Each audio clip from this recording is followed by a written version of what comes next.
Yani bir vakit Hazreti İbrahim Edhem rahmetullahi aleyh bir gece Beytül Mukaddes'e ibadet edip piyada istirahat ettir ağır. Diyeceğim yarın ne diyen yana.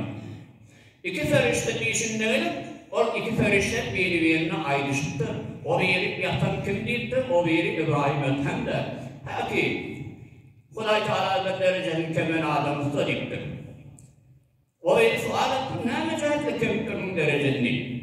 Burada etmiş olmalı, bir kemçilik olmalı, bir hatayı. Onu son Basra'da değildir. Beyt-i Mukaddes'e gelmeden bir bakkaliden hurmalı bir miktar. İştibahen o bakkali çekini bir hurma içine kaçaktırdı. Muhaları da yok. Bir hurmanı olan oklanmadıyken o bakkali de bilene ağları.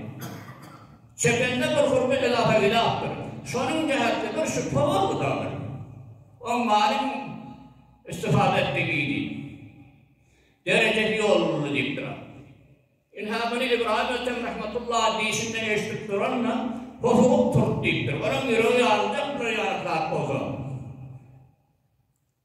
Ertiğinin dağıtma havluluk Basra'ya aitti. Şunun Beyt-i Mukaddes'ten Filistin'den deniyor. Basra'ya lihâki bakkali bayanı biliyor. Barak bir hurma satın alıp radil olduğunu diktirdi. Sizler istivarı korktur. Yine ilme tecavürlük kayıttı.